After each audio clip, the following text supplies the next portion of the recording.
ክብራት ተመልከተና ክቡር ቀዳማይ ሚኒስትር ፌዴሪ ዶክተር አብይ አህመድ ምስ ግልጋሎት ዜና ኢትዮጵያ በቋንቋ ትግርኛ ዝገበርዎ ቃለ መሕተት ሒዝናልኩም ቀሪብና ኣለና ንክትከታተልናውን በክብሪ ንዕድመኩም ክቡር ቀዳማይ ሚኒስትር ግዚኦም ሰዊኦም አፍታስተጻበት ግዚኦም ቃለ መሕተት ምግባር ወይ ማሐሳዎም ክፋል ፈቃደኛ ስለዝኾኑ ብፍላይ ድማ በቋንቋ ትግርኛ ምስትምዃኑውን ሽም ተመልከተን ብሽመይን አዝየ ከመስግን ይፈቱ ወላንውን ስለዛደምካኒ يغني ክብል ይፈቱ ጽቡቕ ክቡር ቀዳማይ ሚኒስትር ኣብ ዝሓለፉ ዓመታት ኣብ ሰሜን ኢትዮጵያ ኩናት ኣጋጢሙ ነይሩ ነቲ ኩናት ንሱ ያው ዝተፈላለዩ ምክንያታት ዋላኳ ክህልዎ እንተኻሉ በዋናነት ግን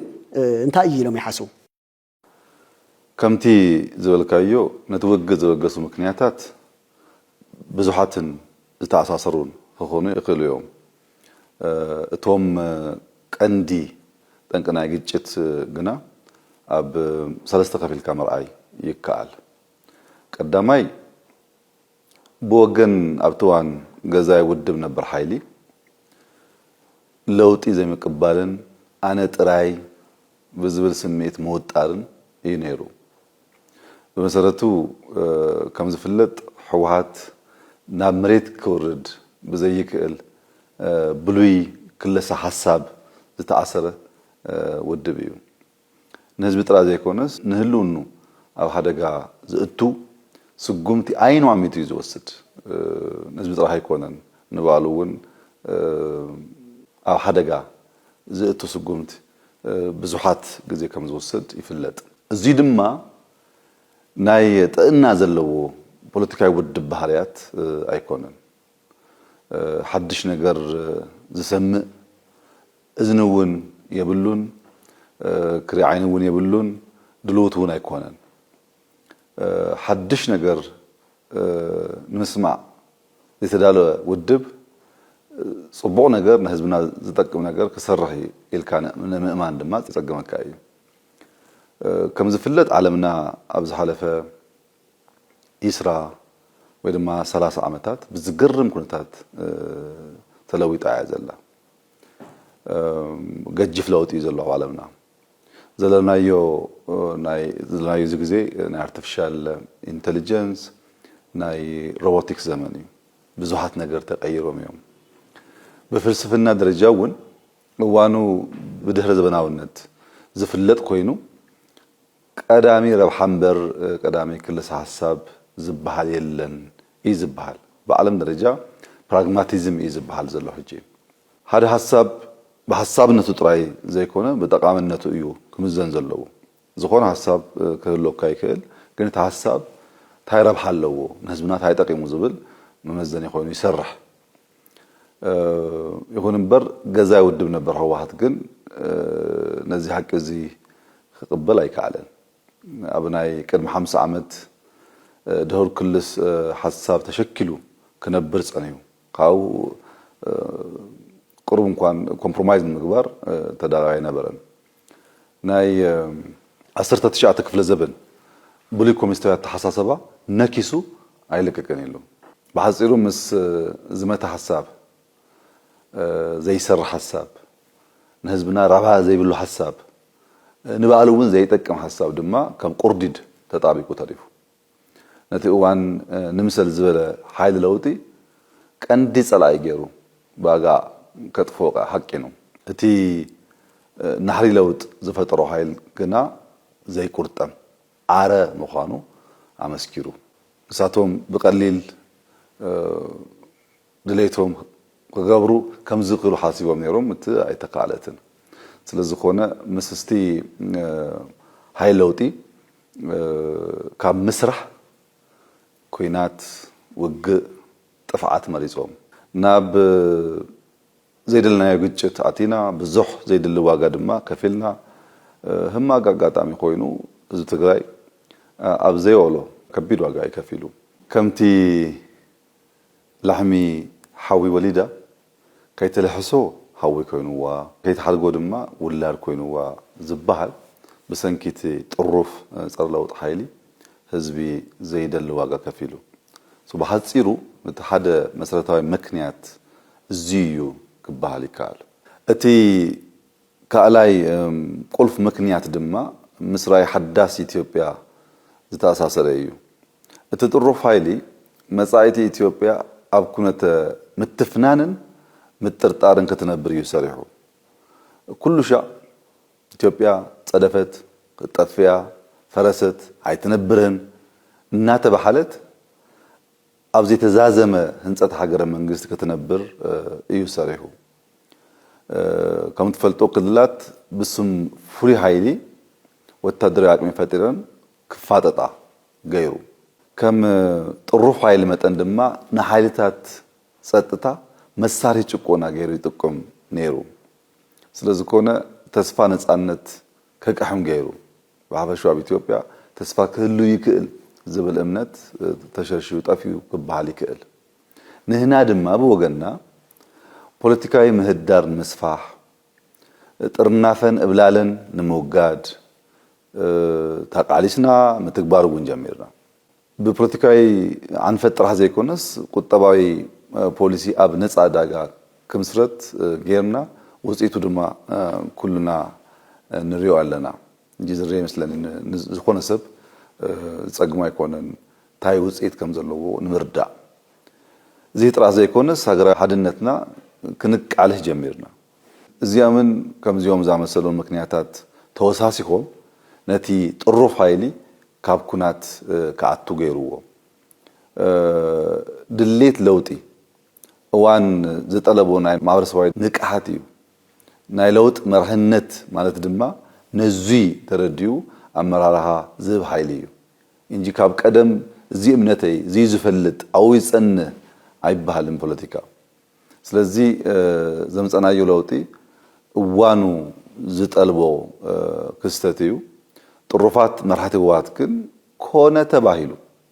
ብፍላይ ናዓቶም ንምጉዳ ዝመጸ ገይሮም ተረዲዮም እዚ ከሙ ኢሎም አሚኖም ጥራሕ ዘይኮነስ ከም ናይ ሞትን ህየትን በመራይ ናብ ግጭት መታው ብቸኛ አማራጭ ገይሮም ወሲዶም በወገነይ ከም ኩሉ ዜጋን ውዳበን ኣብ ተሐድሽ ዲሞክራሲያዊ መድረክ በነጻ ክዋሰው ምኻአሉ ነይሮም ኢላ አምን እንተኮነ ጥሩፍ ኃይሊ ካብታ ናይ ቅድሚ 50 ዓመት እምነት ፍህም አይበለን እዚ ድማ አጸግምዎ መስተለውጥን ሓቢሩን መኻድ ጸገም ፈጥርዎ ማለት እዩ ስለዚህ ኮነ ስትራቴጂው ዘኽተሎ ቅንድ ኩናት መህዝነቱ ኩሉም ካብ ቡሊ ክልስ ሐሳብ እዩ ዝነቅል ትሬንት ለካ ዝኾነ ስጉምት ዝኾነ እርምጃን ተወሲዱ ህወሓት መበገሲው ሐሳብ እዩ ከም ውጽኢት ድማ ጎናዊ መሐውር ስልጣን ፈጢሩ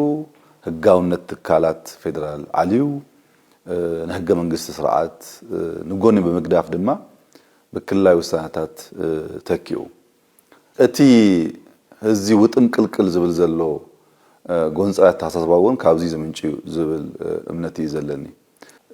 ንኣብነት ናይ ለውጥ ኃይሊ ዓለም ዝገረመ ተዓምራዊ ለውጥታት የምጾሎ እቲ ጥሩፍ ኃይሊ በወገን ኣብ ክንዲ ምስ ኃይል ለውጢ ተስማሚው ህዝቡን ነፍሱን ዝለውጥ ምስጨነ ለማዓት ዘይፈልጡ ኃይልታት ድህርነት ወደخدخ እና በላይ ይዝርከብ ከም እብድ ከልቢ ድማ መስ መንሰይ ትግራይ ምስ አባላት ጸጥታ ትግራይ ምስ ምሁራት ዲያስፖራ ምስ መላህ ትግራይ ኣብ ከቢድ ቅርህነታት እዩ በወገነይ እርግጸኛ ኮይነ ክዛረብ ዝኽእል መንሰይ ስልጣን ሂዙ እንተዘኸውን ኣብዚ ኩሉ ጣጣ አይና አቱን ነርና ኢለይ ዝአምን ምክንያቱ በዘበናዊ ቋንቋ ክንረዳዳ ስለንክእል ንሕና ኣብ ዘለናዮ ክፍለ ዘመን ንፈልጥ ንሳቶም ድማ ካብ ቅድሚ 50 ዓመት ሐሳቢ ክሰርሖ ዝደልዩ እቲ በመካከል ጸገም ፈጥሩ ይዘሎ ስለዚህ በሐጽሩ እትካላይ ምክንያት ዚን ወዲ ዚን እዩ ምባል ይካል ምስተናይ ሰሜን ኢትዮጵያ ዘላልዕልና ጉዳይ ታሊ ቀንዲ ምክንያት እንታይ ኢሎም ይሓስቡ ምሳብ ካልኦት ከባብታት ኢትዮጵያ ዘለው ጎንጽታት እንታይ ዓይነት ምትእሳራት ዘለው ኣብ ትግራይ ዝጀመረ ናይ ሰሜን ኩናት ፍሉይ ባህርያት ቅድም ኢለ ገልጽ የለኹ እንትኮነ በሃገር ደረጃ ካብ ዘሎ ናይ ፖለቲካ ስብራት እውን ተነጽሉ ክሪ የብሉን በሃባር ክሪ ዘለዎ ነገር ይመስለኒ በደረጃ ሃገር ዘለዎ ፖለቲካዊ አፈላላያት መብዛሕቶም ስርዓት ወለድ እዮም ቀንድ መሰረቶም ድማ ኣብ ጉጉይ ተረኽ ዝተመሰረተ ፖለቲካዊ መዋቅር እዩ ተተረክና መብዛሕቱ ጌጋይኒ ዝነበረ አፈላላይ ኣብዚሁ ፕሮፓጌት ዝገብር ዝነበረ እቲ ጉጉይ ተረክ ፖለቲካዊ መዋቅርና ብቀንዲ ክበላሽ ገይሩ ዝብል እምነት ይዘለኒ ነዚ ጥራሕ ዘይኮነስ ዜጋታት ማንታ ሃገራዊ ማንነት ክህልዎም ተገይሮም መብዛሕቱ ክልላት ናይ ፌደራሊዝም ስርዓት ምዃኑ ጽቡቕ ኮይኑ እንተሎ ግን ማንታ ሃገራዊ ማንነት ክህልዎም ከምውን እንዳዓመኑ ይመጽሉ መብዛሕቶም በመካኑ ድማ በደረጃ ሃገር ብዛዕባ ትርጉም መንነት ናይ ታሪክ አረዳዳ ምክፍፋል ስልጣን አቃውማ መንግስትን በዝመልከት አፈላላያት ተፈጥሮም ፖለቲካዊ ስልጣን ማን ይውንን ስልጣን ዜጋታት ብሔራት ወይስ ድማ ክልላት በኸመይ ይውሰን ዝብል ንባዕሉውን ተቀንጸገም ጌርና ክንወስዶ ንኽእል ክልላት በዘላቅነትን ናብ ዳግም ግጭት ዘይወስደን መንገድ በኸመይ ይዋቀር ዝብሉኑ ተከቢድ ሕቶ እዩ ኣብ ህብረ ብሔራዊነት ዝተመሰረተ አንድነት ከመይ ይህነጽ ከመይ ጌርና ህብረ ብሔራዊ ሓድነትና ክንምጽ ንክእል ፌደራሊዝም ከመይ ክሰርሕ ኣለዎ ያዋጻና ኢልና መሪጽና እንዲና ግና ከመይ ክሰርሕ ኣለዎ ሃበራዊ ሃገራዊ መንነት እንታይ እዩ ታሪካዊ ቅሬታታት በከመይ አፍልጦ ክወሃቡም ኣለዎ አሉ ዝተፈለጡ ቅሬታታት ግን ከመይ ጌርና ያፍልጦ ክንሆቦም ኣለና ወዘተን ዝብሉ መሰረታዊ ቶታት ዝተዋሃበ ምላሽ ሃገር ኣብ ቀልቀል ጸልፍ ክትነብር ገይርዋ እዩ ኣብታ ሃገር ዘለዎ ገለገለ ግጭታት ካብ ዘይተፈተው ስርዓት ወለድ ቶታት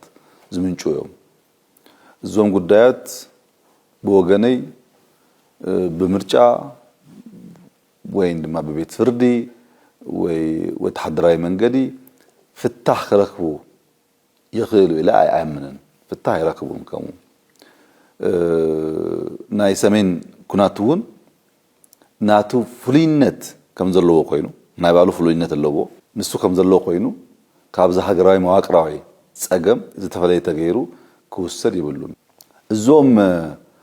ሕቶታት ሃንሳእና ሕዋሩን በትክክል ክምልሱን ክፈትሑን ይግብዎም ኣለዎም ንምንታይ እንተልካኒ እዚ ምግባር እንተዘይከኣልና ቅልውላዋት መልክኦም እናቀያየሩ በቀጻልነት ክመጽዮም ሕጂ ጥራሕ ዘይኮነስ ብደቅና በደቅደቅናውን እዚ ጸገም ክቀጽል እዩ ስለዝኾነውን ዜጋታት ሃበራዊ ተቀባልነት ዘለዎ ስርዓትን ህግን ክህልዎም ኣለዎ እንተ ዘይኮይኑ ጽኑ ሃገር ምህናጽ ኣይከኣልን ማጸጋም እዩ ድህርዚ አፈላላያት የብልናን አይነብርን ኢልና አይናምነን አፈላላያት ክነብሩ ተፈጥሮ እዩ ግና አፈላላያት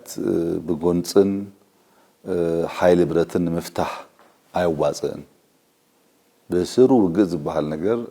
ንዓድና ዝዋጽ ነገር አይኮነን እዚና ሀገርና ኣብ እንክሊል ከተነብር ገይርዋ እዩ ከም ትፈልጦ ትቦቱን ተሐሳቡን ይቀያየር እንበር እተውገ ኩሉ ሻይ ዘሎ እታ አንኬል ቅርህነት ድማ ሃንሳና ህዋሩን ክስብር ኣለዎ እዚህን መስባሩን ሐላፊነት ክንወስዳለና ከም ጄነሬሽን ያክለና ይብቃይልና ሐላፊነት ወሲድና ክስብር ኣለዎ ኢልና አሚና ክንሰርሐልና ያለ ዘአመን بوجنا مفتي بزته طرح كما تصلوا ويلنا نعمل وج ايدلن زته صقمنا تمايتنا كومبرومايز جينا نمفتح صبق منقد إلنا نعمل زين مفتاح هجراوي زته وساني مفتاح هجراوي صقماتنا هخوني كل إلنا ونعمل ስለዚህ ሆነ ድማ هجراوي ምክክር ኮሚሽን አቋቁምና ስራውን ከሞላ ጎደል ካብ ትግራይ ወጻይ ዳርጋ መብዛሕቱ ስራሕ ዛዚሙ ይዘሎ ኣብ ትግራይ ግና ዘተ ከይግበር ህዝብና ከፊሉ ከይማየጥ ሕቶ ዓሊሉ መፍትህ ከይረክብ እቲ ጥሩፍ ጉጅለ ኣብ መንቃፊ ዝርከብ እዚውን ጽቡቅ مرقصي إلى يعمل بوجني كمتي بحريد كمتقع يكالن زبهال ياو تينا يلو تحيلي ولا كوا تقينات المتراف دليت نتنورو ياو بستفر عليه مخنياتات بتم زقلت ومون بخارقتون اكترف يكالن كوينات ناو كوينات تأتيو بدحريقون بزح قلولاوات أقاتيمهم بزحات سواءون ናይ ሕግ ጥሕሰታትን አጋጥሞም ይምና ክቡር ቀዳማይ ሚኒስተር ኣብዚ ጉዳይ ተሓታትነትን ፍትሕን ተረጋግጽ ኢሎም ይሓስቡ ውግ ካብዚ ሰበ ሕማቅ ነገር ዘይተሓሰበ እንወትን ማሕሰይቲ ሲቪላትን እዩ ካብ ሓሊፉውን ብገለ አባላት ጸጥታ ኮነ ተባሂሉ ዝፍጸም ገህሰት خصت يكليو زينا كلهم وج بحري نحنا طرح زي كونس اب كل عالم زلو وج كم زع مسلو بحريات تلو وج سمينون كابزي كنهص ايكلن زي صقم زي نون زملكتو ايز مسلني زيون سلا نفلط نحنا تايغرنا ጉዳይ ፍትህ አካል ስም ፕሪቶሪያ ይገርና በመሰረተ ስም ፕሪቶሪያ በተዋሳአቲ ወገናት ተፈጽሞም ዝባሃሉ ገበናት በስግግር ፍትህ ከሽፈነው ዝብል ሐሳብ ተወስኹ ይዘሉ አዋሎ ግልጽ ንምግባር ምርመራን ተሐታትነትን አባካይዳ ኩናት ተፈጸመ ገበናት ዝምልከትዩ ምክንያቱ ንስኻውን ከምትፈልጦ እትውግ በትሽዑ ገዛ ወድብ ዝነበር ኃይል ከምዝ ጀመረ ሁሉ ዝፈልጦ ፀሐይ ዝሞቆ ሐቅ እዩ ስለዚህ ኮነ በወገንና ጥህሰትጊ በዘይሻራዊ መንገድ ማለቱውን በስግግር ፍትህ ምጻራ ይግባይልና ናምን ፍትህ ድማ ከፖለቲካዊ ወግንና ነፃ ኮይኑ ክረጋገጻለው ይኩንበር እዚያ ከይተኸውን ዘንቅፍ ዘሎ እተጥሩፍ ጉጅለዩ ህጅውን يعني اللي كبر قدامي مينستر ድሕሪቲ ሕዝና ገለጽና የጸናሕና ናይ ሰሜን ኢትዮጵያ ዝነበረ ኩናት ናብ ስምምዕ ፕሪቶሪያ ተበጽሑ እዩ ስምምዕ ፕሪቶሪያ ብጣዕሚ ኣብነታዊ ዝበሃል ጉዳይ እዩ ኣመንጎ መንግስትን ዓማጽን ተራእይ ዘይፈልጥ ዝበሃል ስምምዕ እዩ ማል ንኸዲናና ነዚ ሲዑ መሰረት ስምምዕ በመንግስቲ ዝተሰርሑ ኣወንታዊ ስራሕቲ እንታይ እዮም ኢሎም ይሓስቡ ዘይተፈጸሙ ነገራት ዘይተፈጸሙ ስራሕቲ እውን ኣለው ኢሎም ይሓስቡ እንተሃልዮም መን እዩ ተሓታቲኦም ከምቲ ቅድም ክብር ዝበልካዮ በሓደ ኢድካ ምጥቃ ይካልን ስምምዕ ፕሪቶሪያ ኣመንጎ ነቲ ውግእ ይመርሑ ዝነበሩ ኃይልታት ትግራይን መንግስት ፌደራል ነው የተፈረሙ በክልተ ወገን ዝተፈረመ ስለዚህ ኮነ አፈጻጸሙውን በወገን መንግስት ፌደራል ጥራይ ዝውሰን አይኮነን ብናቱ ወገንውን ጽበይ ነገር አለው ማለት ነው ዝኮነ ኮይኑ ቀንዲ ተህዝቶ ተሰምዕ ኣብ ሰለስተ ከፊልካ መርአይ ይካልዩ ቀዳማይ በወገን ፌደራል መንግስት ክፈጽሙ ካብ ዝግቦም ንመቀለ ሐዊሱ ናይ ትግራይ ጸጥታ መክባር እዩ ብፍላይ ናይ መቀለ ኤርፖርት ትካላት መንግስት ፌደራል ሰላም ናይ ምርጋጽ ስራሕ ናይ ፌደራል መንግስት ይነሩ ካለ አገልግሎታት መምላስ በዲዲአር ሰናበቱ እጥቃት ስልጠና በመሐብ እና በሰላማዊ ናብሮም ክምለሱ መህጋዝ ከምዚ አዛም መሳሰሉ ተግባራት ለፌደራል መንግስት ተዋሂቡ ካላይ በወገን እቶም አብ ትግራይ ዝነበሩ ኃይልታት ካብ ዝፍጸሙ ገለግባአት ድማ ተቀዳማይ መሳሪያ ምርካብ ወይ እጥቂ መፍታህ በክልተ ወገን ዝተዓጠቀ ኃይል እንተለዎ ሰላም ምርጋጽ አጸጋሚ ስለዝኾነ ማለት እዩ ካላይ ንዝኾነ ሕቶ ንዝኾነ ኢሹ ንህገ መንግስታዊ ስርዓትን ትካላት ናይ መንግስትን አፍልጦ መሐብ መኽባር ዛንሳሰሉ ሐሳባት ይርከቡዎም ሳልሳይነት ወሳኝ ድማ በሐባር ክፈጽሙ ካብ ዝግቦም እቶም ቀንዲልካ ተወስዶ ናይ ቀዳማይ ኩናት ጠጣው መባል እዩ በክልተ ወገናት ኩናት ጠጣው መባል ግዚያዊ መንግስቲ በሐባር መቋም ግዚያዊ መንግስቲ በሐባር መቋም ትብልተለና ናህናውን መብት ኔሩና ውሽጥ ተስግግር መንግስቲ አባል ብልጽግና አቲና በሐባር መንግስት መቋሙን ተስምዕ ኔሩ ካብናብ ዳግም ግጭት ዝወስዱ ተግባራት መቆጣብ እዩ በዘረባ ይኩን በተራኪኩም በዝኾነ መንገድ ዘሎ ናይ ዳግም ግጭት ዝወስድ ተግባራት መቆጣብ ተመዛበልቲ ናቦቶም መምላስ እዚህ ከም ዝበሃል ዘሎ ዘይኮነስ በመላእ ትግራይ ዝነበሩ ተመዛበልቲ አቦቶም መምላስውን ናይ ኩልና ሐላፊነት ይነሩ ካውነጀ አከራከርቲ ቦታታት በህገ መንግስታዊ መንገዲ መፍታህ ይርከቡዎም አሉ ኮንቴስተድ ኤሪያ ዝብልናዮ ንሳቶም ድማ በህገ መንግስት መንገዲ መፍታህውን በሐባር ዝውስተት ዝግባው ተግባር ተገይሩ ተቃሚጡ ዘሎ አብ ፕሪቶሪያ ስምም ከም ውጽኢት እታስም እንታይ ተረኪቡ ንዝበልካዮ ግና ከም ወንታ ተስም ነቲ አብ ትግራይ ዝነበረ ንጡፍ ኩናት ክዛዘም ገይሩሉ እዚ ከዓብይ ዓወቲ ኢለ ዝወስድ በፌደራል መንግስት ዝምድብ በጀት ተለቂቁ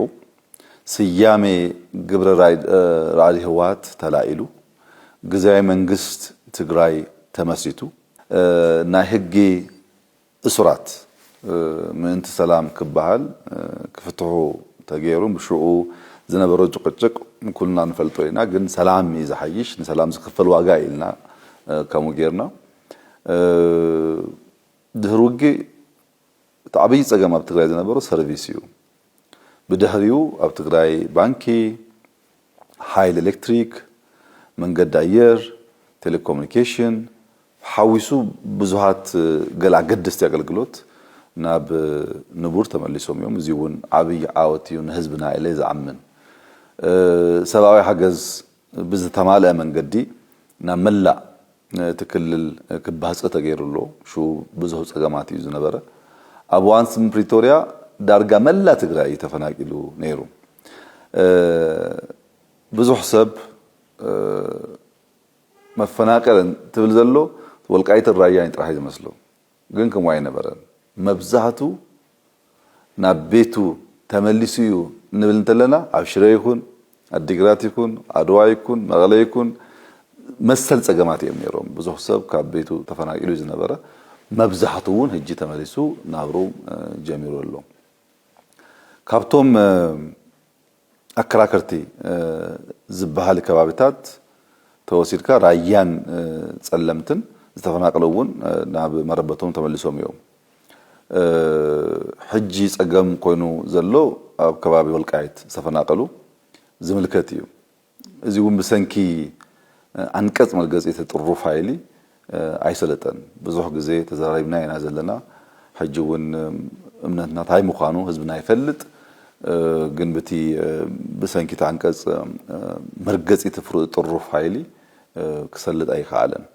ስለዚ ኮነ ካብ ስምምዕ ብሓፈሹ እዚ ቀጻሊ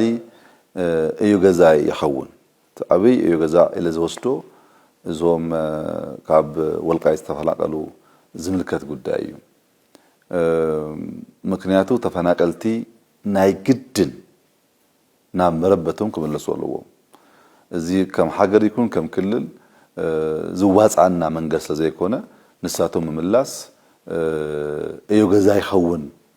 ኢለ ዝወስድ ስምምዕ ፕሪቶሪያ በሙሉነት ከይፍጸም ካብ ዝገብሩ ዘለው ምክንያታት ነበር ሕዋት ንውሳኔ ንህገ መንግስቲ ትካላት ንጎን ምግዳፍ እዩ አሚኑ ፈሪሙ ይዘሎ ግን ንጎን እንዳገደፈ መሪጽዩ ይዝወስድ بخلوت سمز يكونس مريضو كاب وشتي زواج وط راح يزوسد أول بريتوريا تسمع ما أقوله هج منجستاي سرعات مخبار نقول نجدفو هج بيراي مرجع نتيجو الزيون أبسم مزلو وساني قدايو كم تي جغراف بعلا وكيا تقوي كم زبهال بعلو كاب حقي أفنجيتو كبك نداقم قدشت كم مكنيات يقولوا والله بحصيرو كونتات سم بريتوريا عبد الرجاء زيز ركب إلى زعمن بكل وجن صراحنا فلتنا بحبار كنسرو زقبانا بمولون تصرينا ما بزعتو زقم يفتح زبل أمنتي زلني أبزح زقوان تي طرف وجلة أب تجري أو كوينات مدلو ناجبر أيو وإذا ما ناف كوينات نمتاو مدلو ناجبر أيو كوينات مولع ناتن كساعس أيو كم أون فيدرال منجستون سراويتنا نكساعس أيو نخوينات مدلو ناجبر أيو زبحال ورثات الله نزي سعو حزب تجري ياو أو كبيد شعلتي كأنك إذا زلنا كبر قدامي منستر أو زقداي زلهم حسابسكي يبرر لنا بقدامي طرف بجل حوهات النبل زلنا كل مرحلة أبالة النبر ودب زي كاتس زكونة التحايلي بمرحلة درجة كون بأبالات تخفافيلو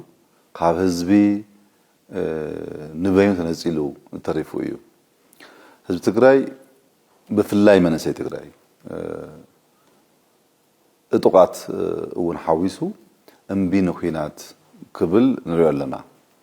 زيد ما كاب كله كبابي سفز الله وجوداي يمسلني بوسط المتحدث راح زي كونس بملا تقراي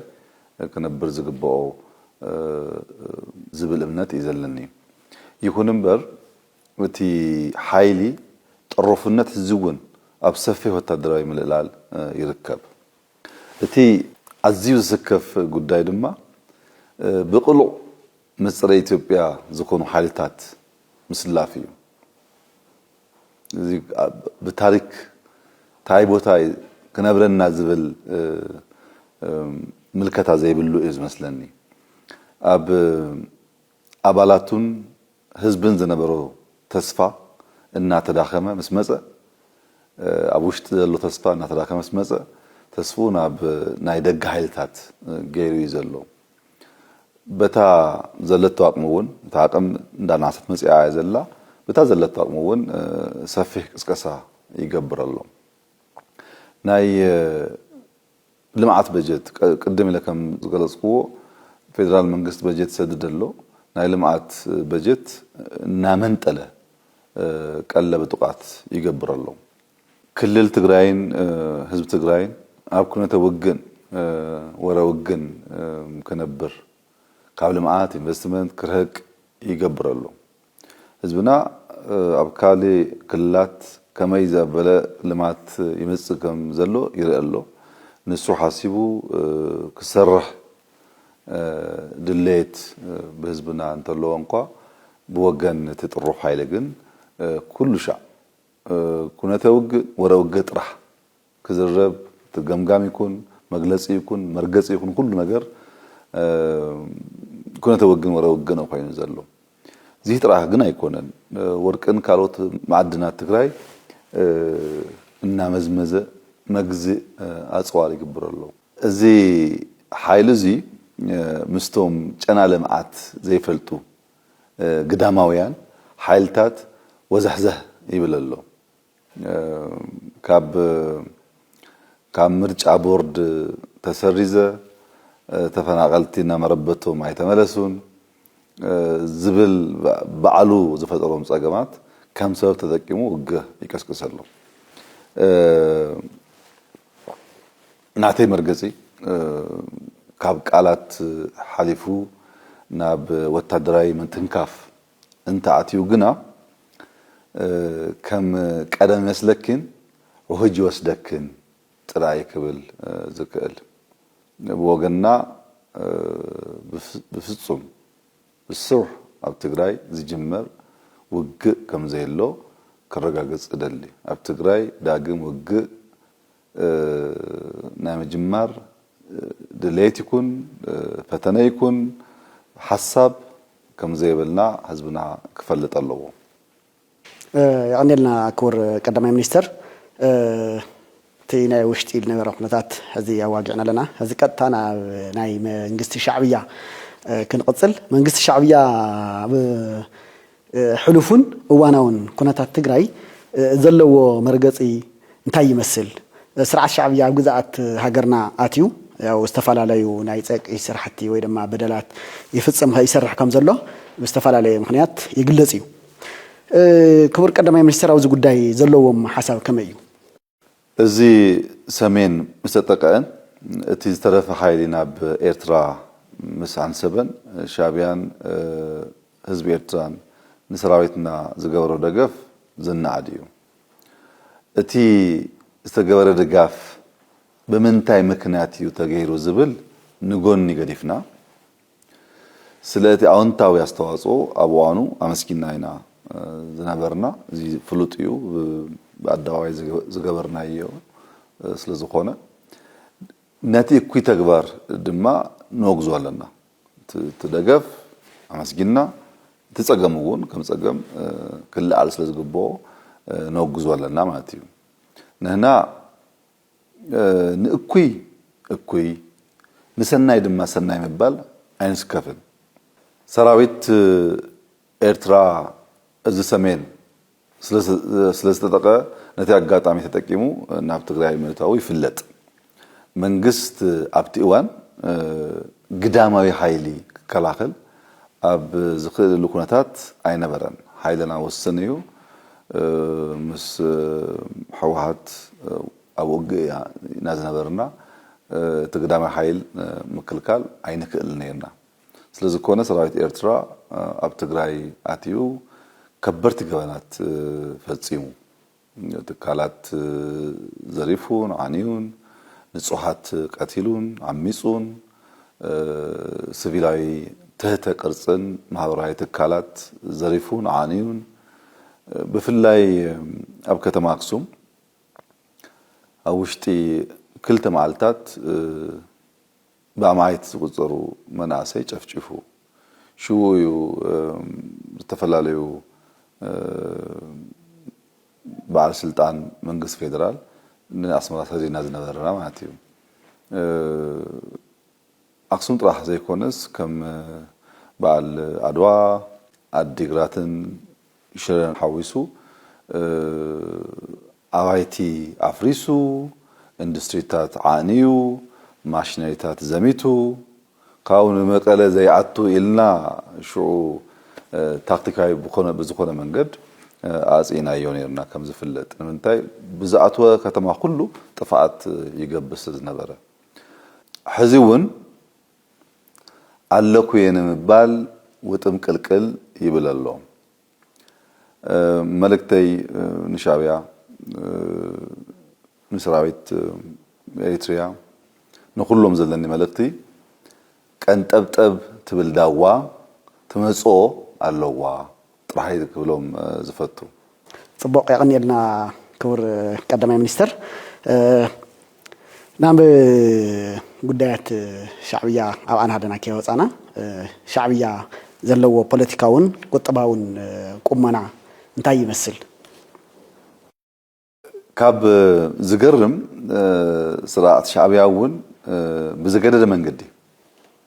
بالمعات أيعمنن بسجل سلطان أيعمنن بدقون أيعمنن حزب إرترا كم زفلت فتاو صراحن فتار صراحن يو جن كموزة مثلا منجز كركب أي كعلن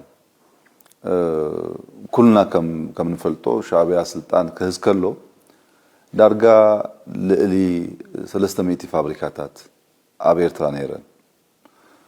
لومي درجة كلن عنين